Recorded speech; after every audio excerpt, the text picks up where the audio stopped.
Good afternoon, everybody. My name is Derek Fales.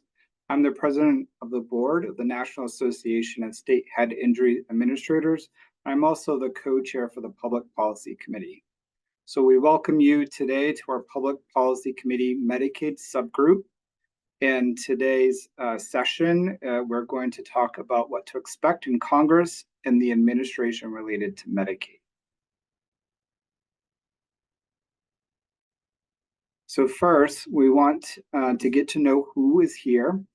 So please in the chat, if you could state your name, your organization or affiliation, if you work for a state organization, if that organization is a Medicaid, a brain injury organization, behavioral health organization. And then also if you could just let us know what you're hoping to get out of today's session.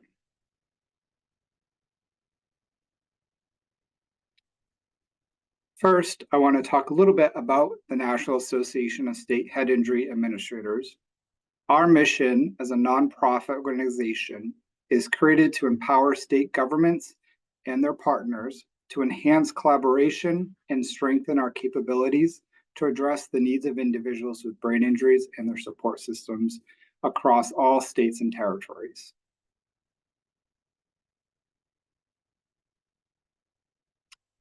And also some of the items that NASHIA provides for day-to-day is we provide resources and leading trends for supporting individuals with brain injury and their support systems.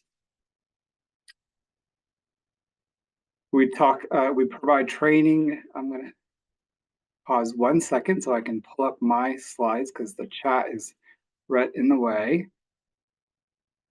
We provide training and professional development. We are a partner for states and partners to make connections through our State of the States Conference, which is being held this October in the city of Portland, Maine, for anyone who is not yet registered. We also provide technical assistance for states and providers. And the National Association of State Head Injury Administrators also provides federal advocacy and support of our long-standing brain injury awareness activities that will be happening this March in Washington, D.C.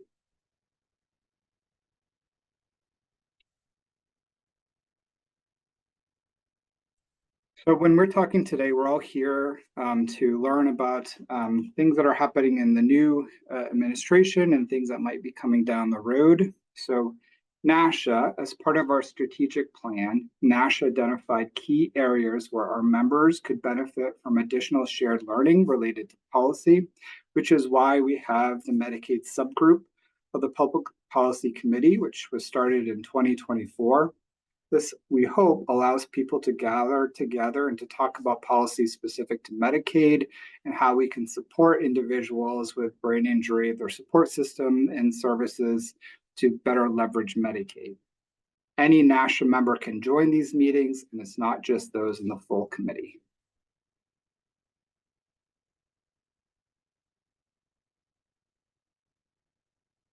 These sessions, like today, they give us an opportunity to discuss timely and relevant policy issues for us to learn from each other and work together to make changes at the federal and state Medicaid policy level.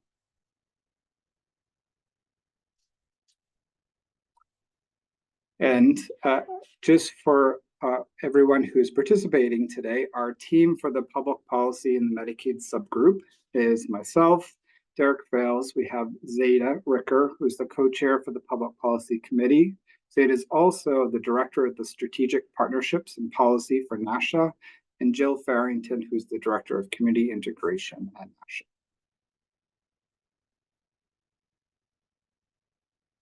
So why we are all here today? We're here today to discuss the pause in federal funding, to discuss the reconciliation process. Other topics include potential changes related to Medicaid and reconciliation, to discuss some administration changes, potential changes from the administration related to Medicaid, and really to have a conversation about what changes everyone out there, you, are seeing in your day-to-day work.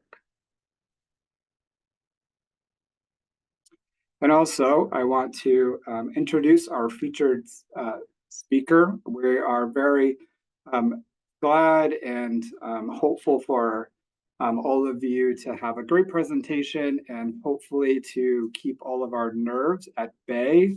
And with that, we'll have Jack Rollins, who's the Director of Federal Policy for the National Association of Medicaid Directors, is our featured speaker today. First, we want to go over some ground rules. We are in a webinar format to allow everyone to be able to contribute today's learning and conversation.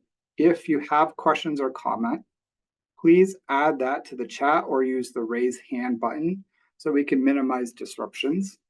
We will pause throughout to give time for questions.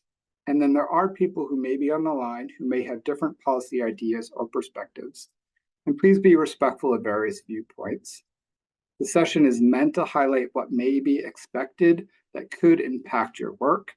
It is not meant to place any value, positive or negative, on policy changes. And with that, I'll turn it over to Zeta. Thank you, Zeta. Thank you so much, Derek. And just want to reiterate our thanks to Jack for joining us today and sharing his expertise. We know and have been receiving a lot of questions from folks about the impact of the pause on federal funding that was released last night and set to be implemented today. And so wanted to spend a few minutes going over what we know about this pause and how it could impact our programs, keeping in mind that a lot of this information is subject to change and we are still learning. If you do have specific questions about these pieces, we may not be able to get to all of them during today's session as we're still clarifying ourselves, but we will be sending some additional guidance in the future. So many of you know that the administration issued a memo to temporarily pause agency grant loan and other financial assistance programs. And this requires federal agencies to identify and review all federal financial assistance programs and supporting activities consistent with the president's policies and requirements, including certain executive orders that were released last week and this week. Additional OMB guidance was released that indicated that this pause is just meant for those programs that may be in violation of those executive orders.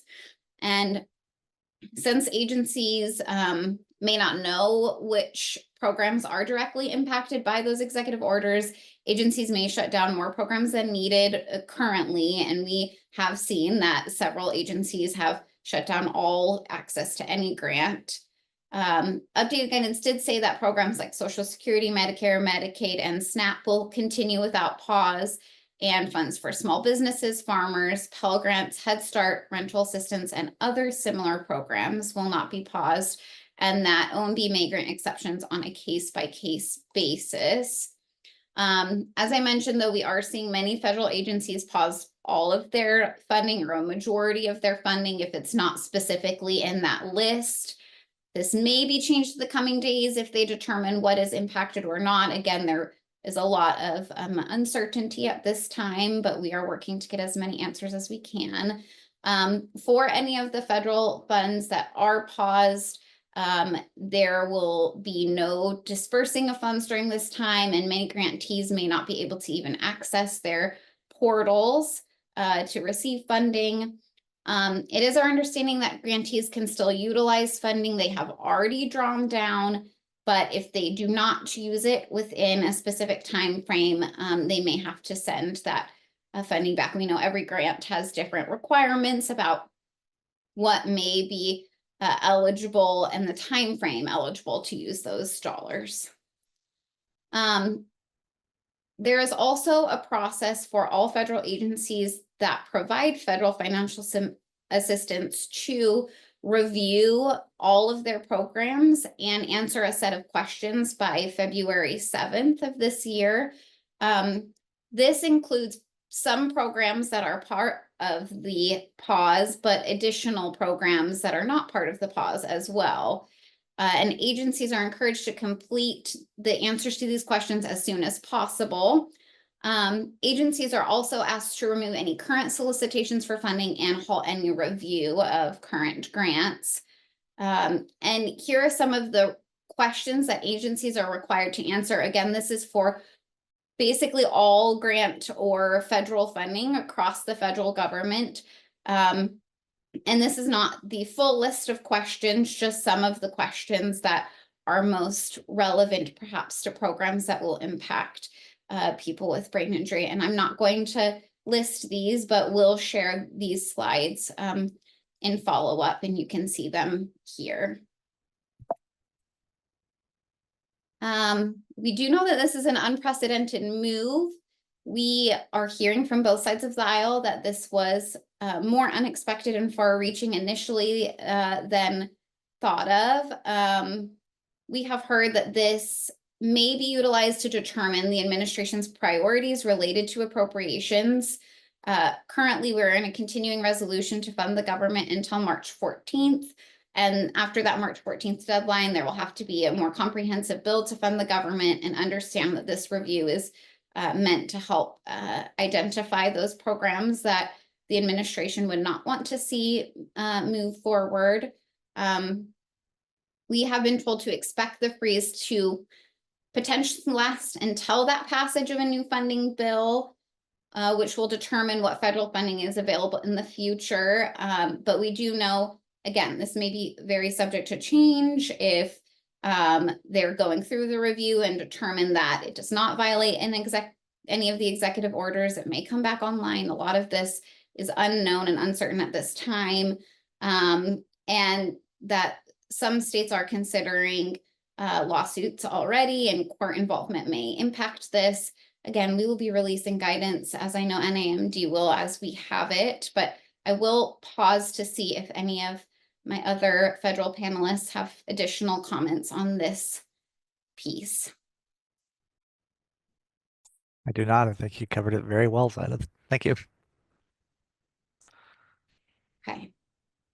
Okay, I'm just going to pause quickly to see if we have any specific questions in the chat on this that we are able to answer. We will be sending slides as we go on, and are going to move forward in our conversation. But if you do have questions, please put them in the chat, and we will do our best to answer them with what information we have. Okay, so there are many things in addition to this pause on federal funding that is going to impact various programs across the federal government, including Medicaid. And one of those is a potential for a reconciliation package. And so I wanted to just set the stage about what reconciliation is and the potential process. And then we'll turn it over to Jack to really dig in on what some of those things that might be impacted related to Medicaid. So Senate rules usually require 60 out of 100 votes to pass most bills and overcome a filibuster. So that means in order to pass most pieces of legislation, you have to have 60 votes, and that gives each individual senator a lot of power within the Senate. But budget reconciliation is a process that lets certain bills pass with just a simple majority. So could be 51 votes. And recently, the majority party has used reconciliation more often to pass laws that don't have support from the minority party. In both Democrats and Republicans have used reconciliation to pass broad sweeping legislation. Reconciliation bills must impact the federal budget, and they do need to change government spending, expenditures, or revenue or taxes. And the budget change must be a big part of the bill. It can't be just a side effect. And there are very specific rules about if a provision only changes policies and just happens to affect the budget, if it can be removed. And this is just kind of very baseline, the reconciliation process parameters. There are a lot of other different rules that play into what can and cannot be included in a reconciliation bill. The process is that Congress must first pass a budget resolution, and that budget resolution will then tell each House and Senate committee how much to change spending or revenue. And in order to pass a budget resolution, it moves forward very similarly in that it has to pass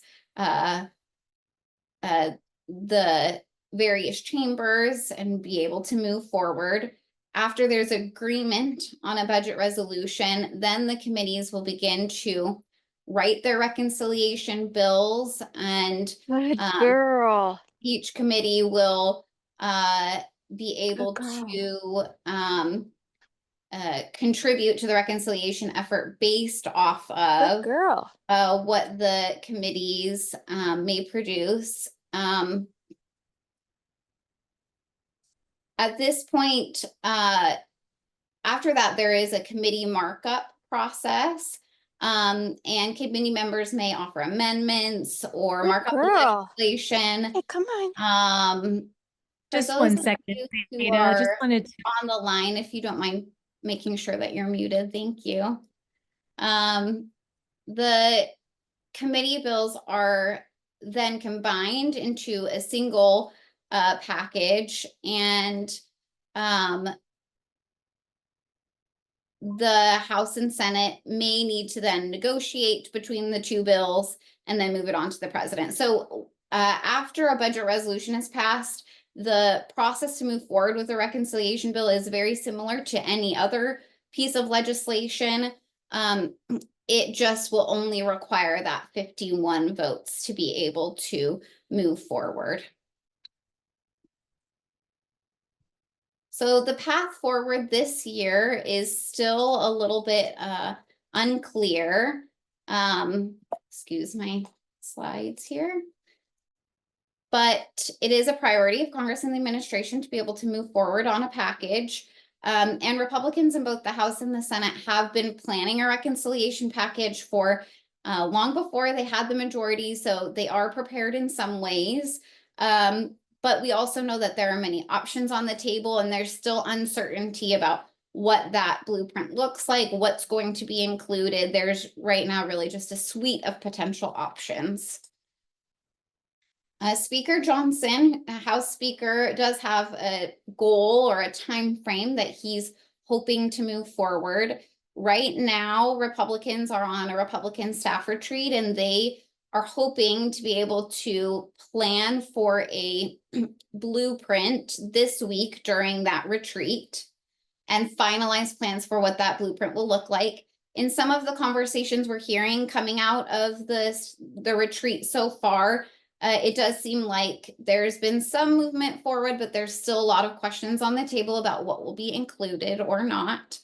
It is the goal that from that blueprint, House leaders will agree on a strategy of how to move the bill forward and write a budget resolution by February 10th, and then work to adopt that resolution that same week. The Senate will then debate and adopt the measure the following week. It is very likely that the Senate might have changes to the House bill, and so the House bill would have to come back to make those changes. But that is kind of the goal of the timeline. And then a very similar process for the actual reconciliation bill, with a final package sometime this spring. Typically within these reconciliation processes in previous Congresses, it has taken around 120 to 180 days to pass a bill. So expect it in sometime the March or April timeframe if there is a path forward following this staff retreat. So now I'm going to turn it over to Jack to really talk about maybe some of the provisions that could be included. And Jack, feel free to chime in on any processes, things that I missed as well. Wonderful. So thank you, Zaida, Jill, Derek, and the rest of the NASHIA team for the opportunity to speak with you all today. Really do appreciate the opportunity to just engage with our partners in the brain injury community. I'm Jack Rollins. I'm the Director of Federal Policy at the National Association of Medicaid Directors, or NAMD. I've been with the association since 2014. So I was here when we last navigated some of the reconciliation conversations that were potentially impacting Medicaid in 2017. And that's kind of informing some of the perspectives that we're bringing to the work today. Just as I preface my remarks, I just want to emphasize here that as we walk through what might be considered in a reconciliation package, please don't construe that as NAMD taking a position on any of those policies. We are not yet at that point. So everything that I'm sharing with you today is strictly for informational purposes. Next slide, please. So just a little bit of background about NAMD and who we are. As you might surmise from the name, we are the professional association that represents the Medicaid directors, and that includes all 56 Medicaid programs in our membership. So that's 50 states, the District of Columbia, and 5 U.S. territories. And as you see here, we hold ourselves out as a professional community of leaders who provide health insurance to almost 80 million people through both Medicaid and through the Children's Health Insurance Program, or CHIP. We focus on elevation of thought leadership on policy, amplify experience and expertise of the leaders of the agencies that comprise our membership, and we support programs of continuous improvement and innovation and optimize partnerships to help our members help the millions that they serve to live their healthiest lives. We are led by a 14-person board of directors with some diverse representation. I won't go through all the states that represent them. Also, in this graphic on the right, just wanted to offer that in addition to serving the Medicaid directors themselves, those 56 individuals leading 56 programs, NAMD has reached deeper into the Medicaid agency.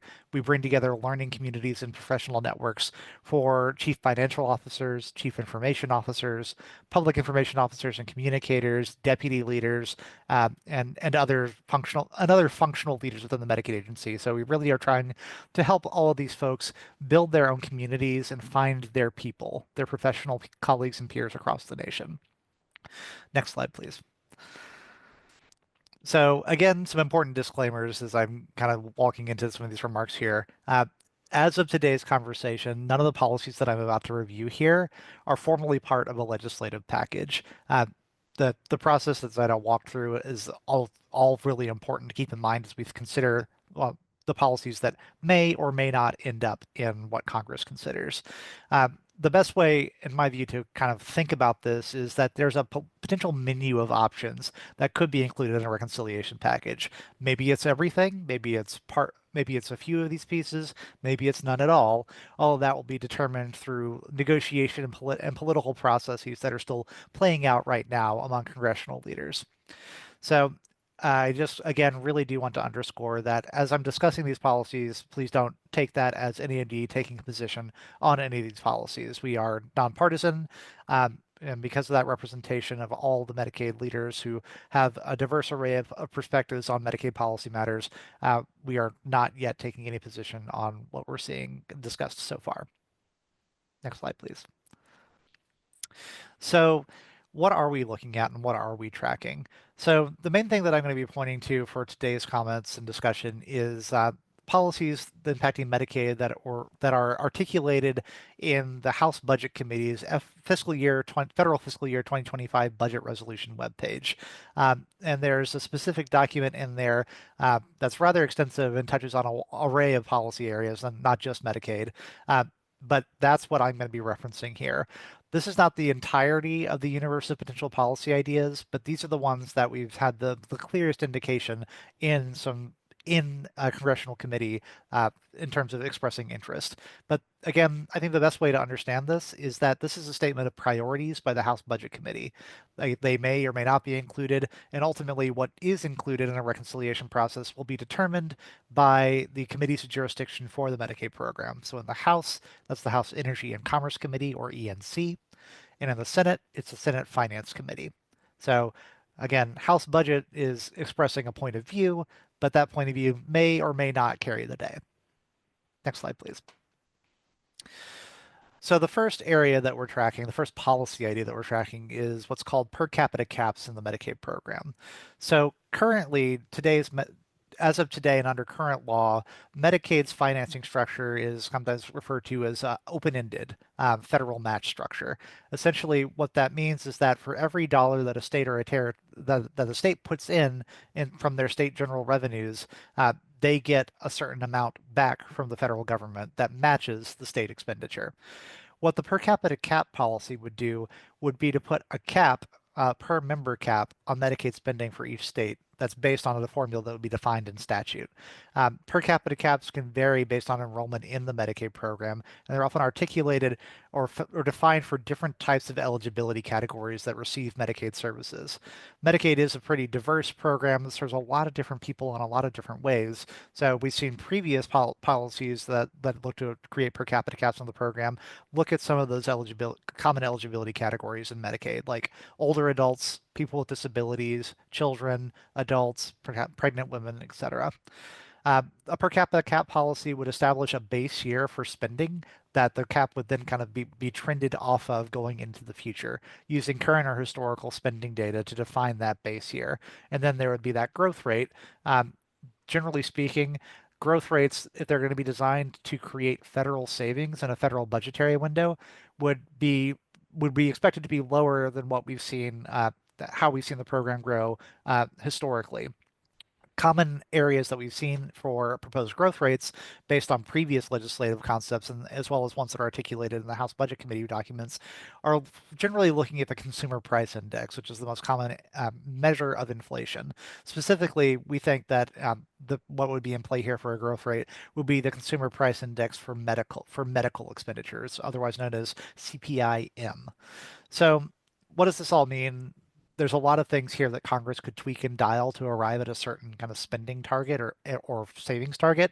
Some of those would be, where are the eligibility caps applied? Are they applied based on these eligibility groups that I just discussed?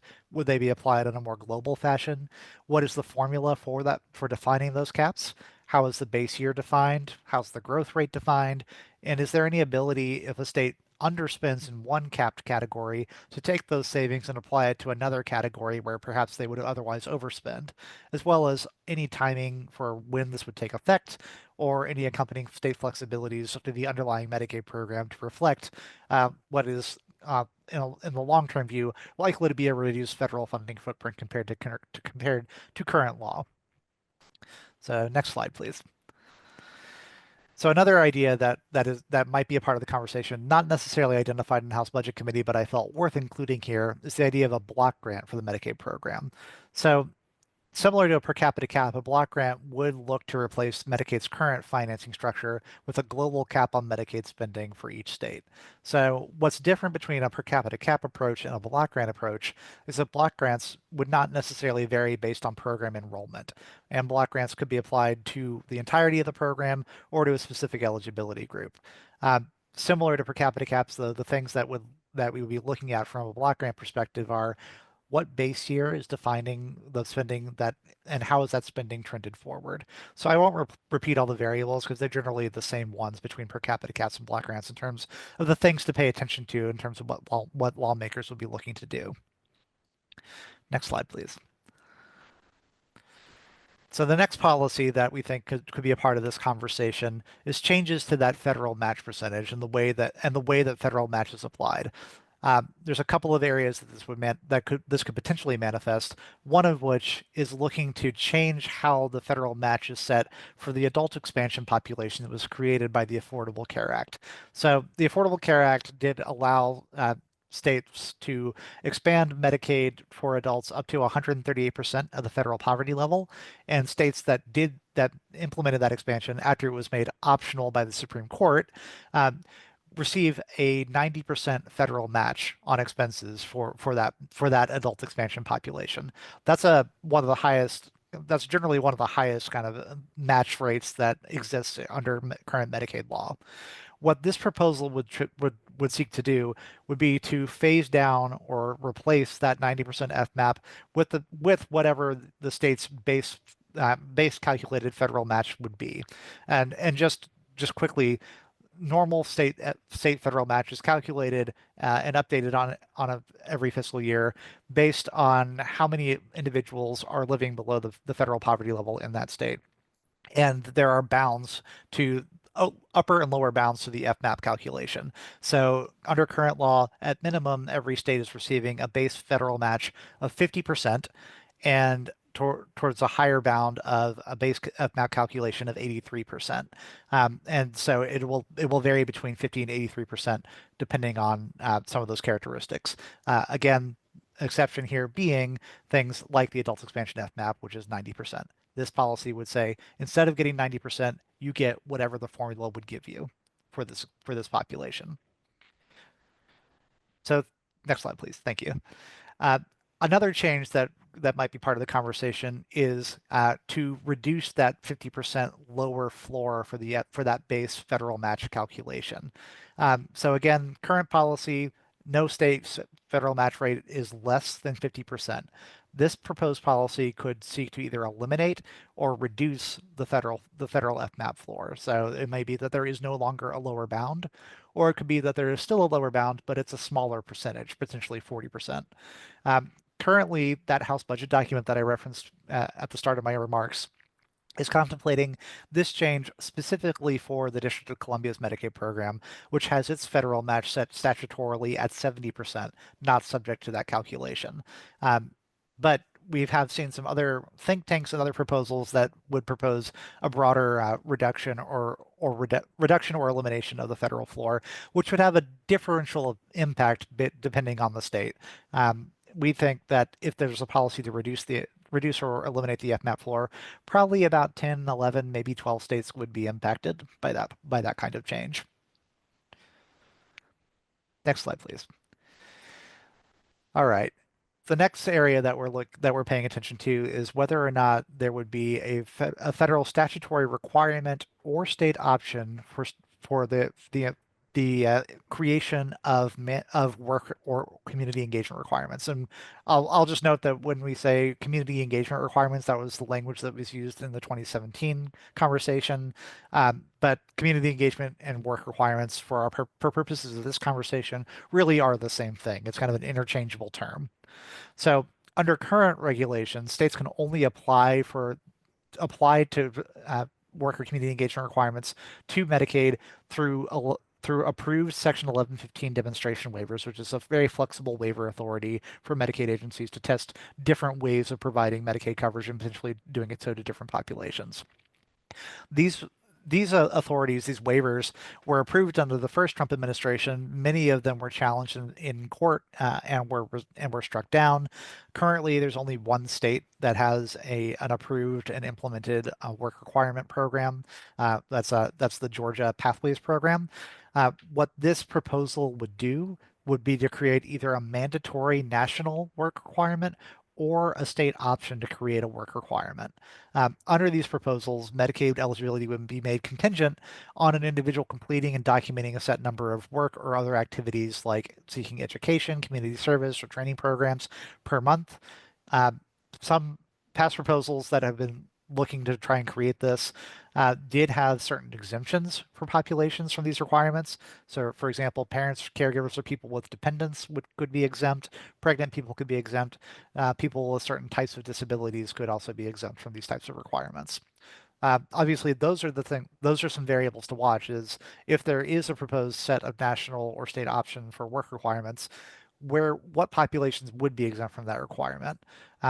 How many hours per month would they be necessary, and what types of activities would be considered satisfying the requirement? Next slide, please. All right.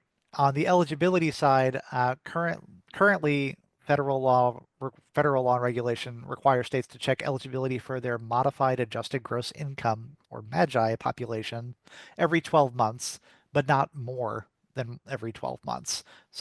So you could not, under current law for the MAGI population, and generally speaking, when we say the MAGI population, we're broadly talking about the adult expansion population, but there are other types of populations that fit into that. States are not permitted to do more frequent than once every year eligibility checks for those individuals. A rule that was finalized under the Biden administration in early 2024 would extend this policy to the non-MAGI members of the Medicaid program beginning in 2027. However, with that rule, we think, likely to be revisited by the Trump administration or potentially by Congress in this reconciliation environment to generate federal savings. This proposal would increase the frequency of required Medicaid eligibility checks, potentially to once every 6 months. So again, the primary variable here is how frequent would those checks be, and would there be any other changes to underlying Medicaid eligibility policy? All right. So I will stop there. That's my quick overview of some of the things that we think are part of the conversation. And Jill, I believe I'm handing things over to you. Yeah, thank you very much. Just on the next couple of slides, we wanted to reiterate a couple of points that have already been mentioned related to the work requirements, as it's something that we're watching pretty closely. Zeta, you can go ahead and go to the next slide. One of the things that we just wanted to mention about work requirements and exemptions is that people with disabilities historically have often been exempt in even the planning 1115s if they were eligible for Medicaid based on disability. And therefore, many of those are on SSI or supplemental security income. What we know is that there are many people with disabilities that are not on SSI, and so we need to all be planning and thinking about how to support individuals that may be working to follow work requirements that are not necessarily exempt, or maybe trying to go through the processes of becoming exempt. Next slide. Of note, there is a certain percentage of Medicaid beneficiaries that already do work, and they work full-time or part-time, and that's 64% based on some 2024 data. The rest of the individuals fall into the categories that Jack mentioned earlier: caregivers, people with disabilities or illnesses, those unable to find work, those that are going to school, or something along one of those categories or lines. And next slide. This is probably the slide we wanted to spend the most time on, and those are the considerations that we all have as a brain injury community about this prospect of work requirements. It'll be imperative for all of us to be thinking about how to share this information in our states with those that may be impacted. We know that brain injury supports are going to be especially important if work requirements transpire, particularly in the area of reporting, because historically, some of those processes have not always been very smooth or accessible.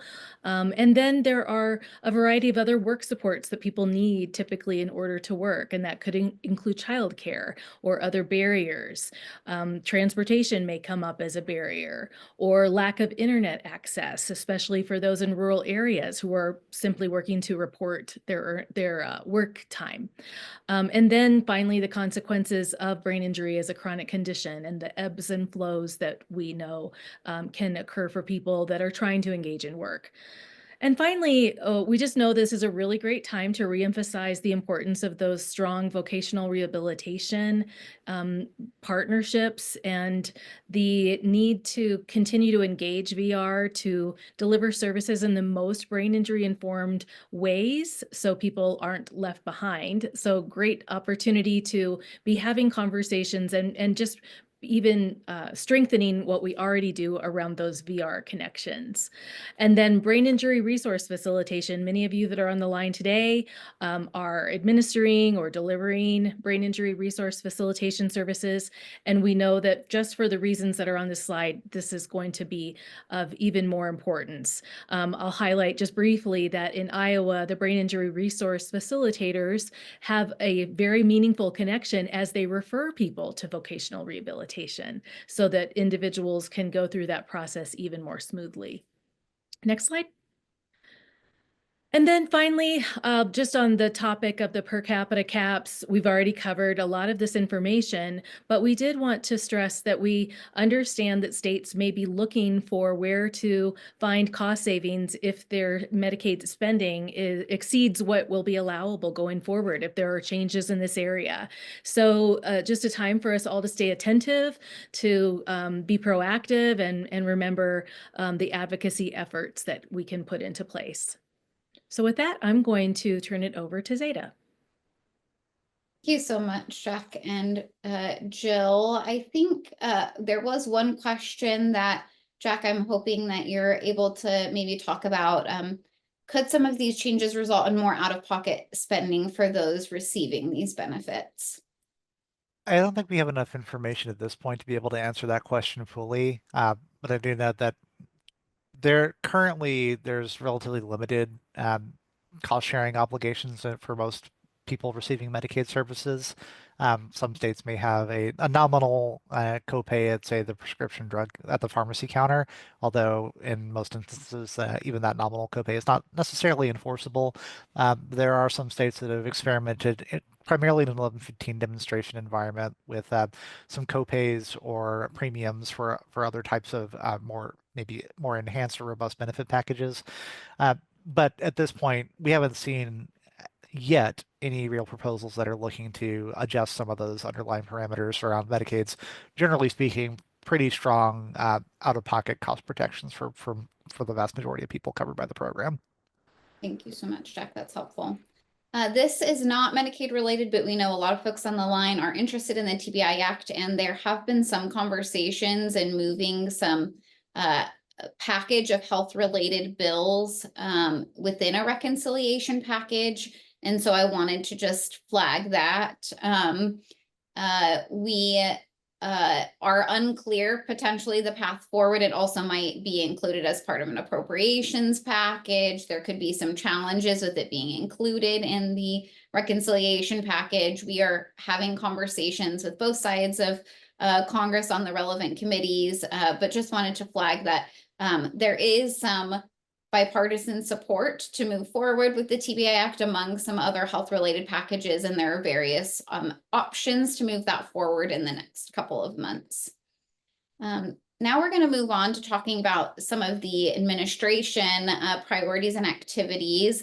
I'm not going to talk a ton about this because know that there are, we only have a few more minutes and there are a lot of different priorities, and most of you are likely tracking who the nominees are. But you feel free to review these slides and follow up. One thing I will flag related to nominee to lead HHS Kennedy is that there is some focus of his to prioritize chronic disease, and that might have some impact on supporting people with brain injury, which we'll talk about in a little bit.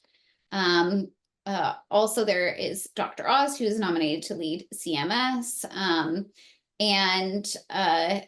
Again, we'll share these slides and follow up. There's some more additional details on some of the administration officials and some of their past viewpoints, and some of the White House health officials as well that I will not go into detail with given timing now. So I'm going to turn it over to Jack to maybe talk about some of the priorities that we may be expecting within this administration. Great, thank you again. And I don't have a slide deck for you this time, but I will say that it's still quite early days from the Trump administration, the second administration, regarding kind of what their orientation is on Medicaid. We're still, of course, awaiting confirmation of political appointees to lead HHS and to lead CMS. We are aware of who is likely to be the Medicaid leader at the Center for Medicaid and CHIP Services, which is the federal agency that our members work most closely with. But it's still at this point seeing an articulation of really big picture priorities for the health sector. I think we're generally familiar with and aware of presumed HHS Secretary Robert F. Kennedy Jr. and his focus on making America healthy again, and an orientation around preventive services. But Medicaid does certainly have a large footprint in providing preventive services to people served by the program. We do reasonably anticipate, however, that there will be certainly a revisiting of the array of federal regulations that impacting Medicaid that were finalized by the Biden administration that really were quite far-reaching.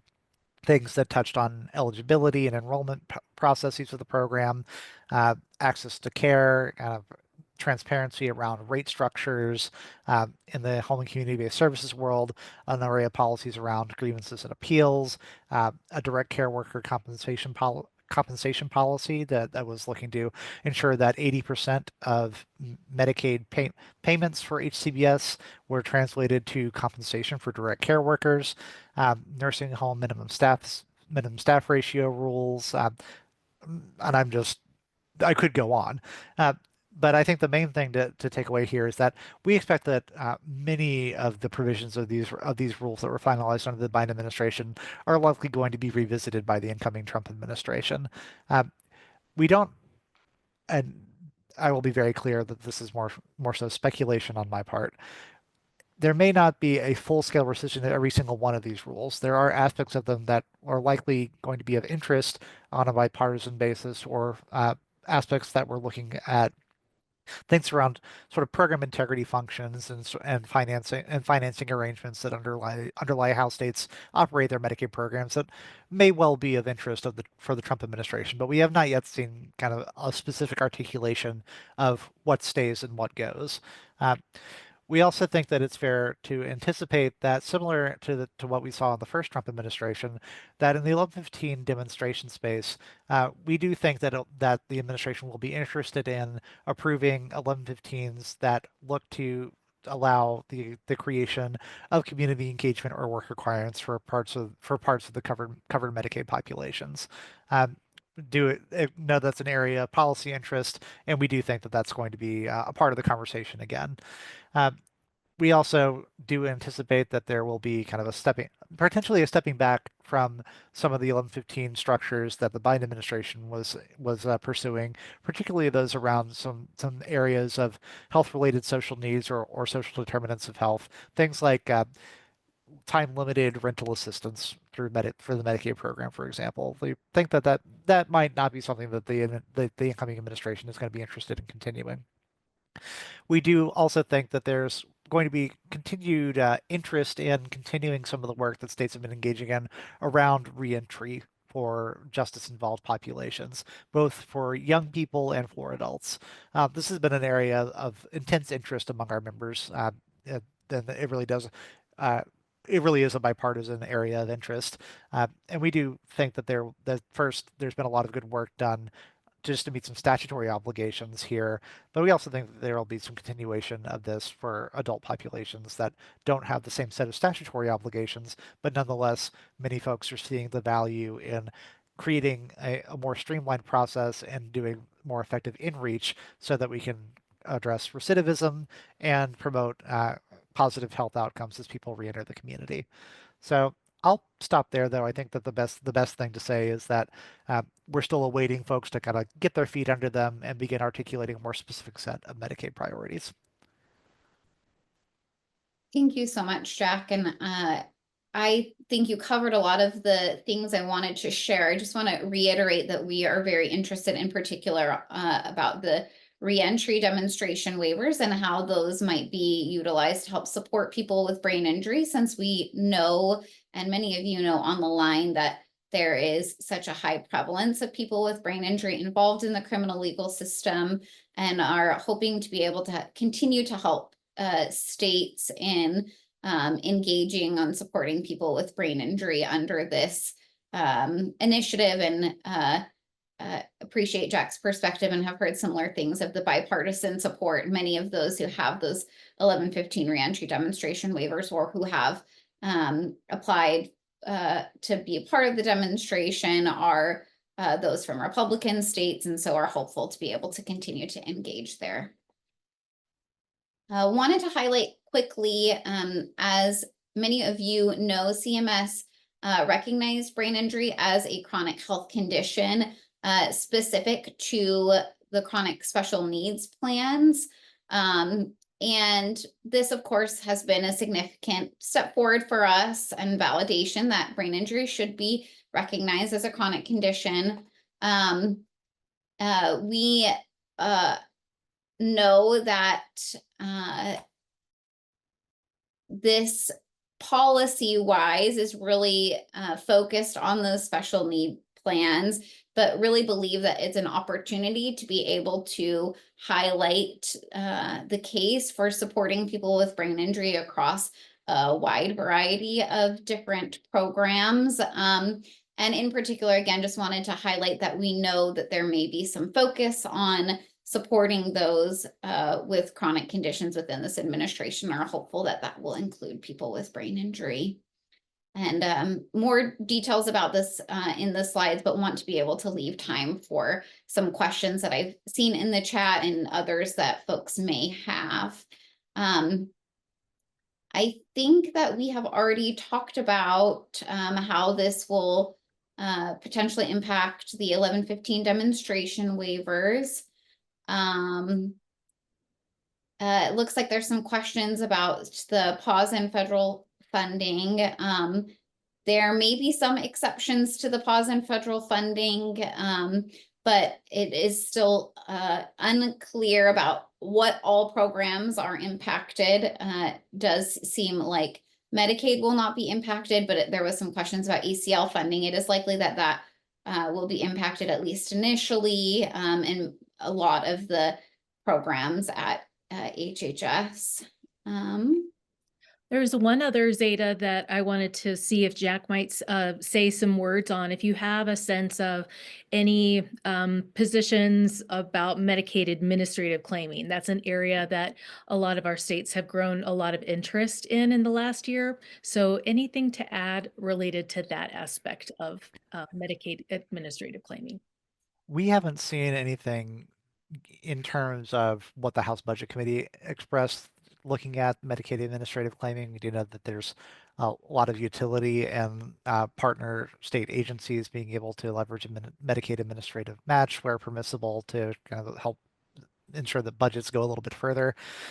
There have been at least a couple of think tanks that were looking at trying to kind of narrow in on where Medicaid administrative claiming, but primarily from the viewpoint of potential reductions in areas where states may receive some enhanced federal match for certain aspects. Especially notable here would be some of the systems and health information technology enhanced match that states receive in Medicaid. That's at 90% for building or buying new systems, and 75% for maintaining existing systems. But to date, have not seen any indication that that's part of the conversation that congressional lawmakers are having. There may be a little bit of benefit that is probably a little more in the weeds, and the savings are probably not of a comparable nature compared to addressing the FMAP that is applied for receipt of actual services from the Medicaid program. Thank you. Go ahead, Zeta. Are there other questions? Feel free to put them in the chat or to raise your hand, and we will just go through maybe some closing comments or thoughts as we continue to keep an eye on that chat box if there are some additional questions. I've got one quick question. Is there any feeling on how this is going to affect home and community-based services? So that's a great question, and I think that's one of the areas where we're just going to have to continue to pay attention to what types of policy ideas are coming out, and whether and to what extent, especially in a per capita cap or block grant scenario, we see how long-term services and supports populations, including those receiving HCBS services, are considered in those types of arrangements. So I'd say it's just a little too early to say at this point. Hey, how do I delete a group? I did put a question in the chat. The political stuff I'm trying to grasp, and I found something online because I wasn't familiar with the 1115 demonstration waivers, and I put a link in the chat wondering, and if anyone has experience with this resource and this organization, if this would be a reliable place to look for information. It's something, the KFF News Organization. Yes, it is. It's a great resource. And NASHIA also has some materials on the 1115 that references this resource as well, but gives some additional context to the impact for people with brain injury. I'm sure NAMD has some additional information, so we can make sure to send that in follow up as well. Thank you so much. Yeah, but definitely agree. Kaiser Family Foundation is a reputable source for information on the Medicaid program and other aspects of the healthcare system. Okay, feel free to send follow-up questions. I will add my email in the chat. And we're going to move on to some closing thoughts, but wanted to thank everyone for joining us today and appreciate your joining us. And apologies for any of you who had troubles getting in. I think we hit a cap that we did not realize that we had. And so we will be following up with some materials, the slides, and the recording for those of you who may only been able to join for some part of today's session because of that cap and people moving in and out of the session. We really encourage those who are interested in continuing to learn about these topics to join NASHIA and the Public Policy Medicaid Subgroup. This is likely the only opportunity that we're going to be able to offer for those who are not part of the subgroup related to this kind of broad information, although we do see some suggestions for some more information in the chat, so maybe able to offer more, but really are encouraging folks to join NASHIA in the subgroup if you'd like to have ongoing access to this information. We'll continue to have conversations like what is happening in Congress and how that will impact programs and the administration, things like the impact of the federal freeze, funding and other things. What are some ways we can continue to address some of the things that matter most to people with brain injury under the circumstances, and a lot more. If you would like to join NASHIA, please contact Haley, who email is here. And again, slides will be sent in follow-up. NASHIA offers a wide variety of technical assistance as well, as does NAMD, and would love to talk to you about supporting you in doing that. Jack, anything you want to add about NAMD's resources? Just a plug for our website, medicaiddirectors.org. We also do a monthly partner newsletter, which you can subscribe to if you just visit our website and kind of look into the subscribe to newsletter in the top right corner. We have one that just went out today. So do encourage folks to take a look at that. Perfect. Thank you, Jack.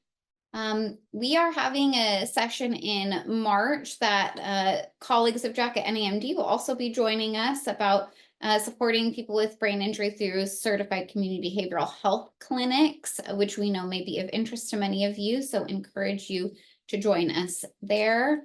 And again, to join us for SOS in October.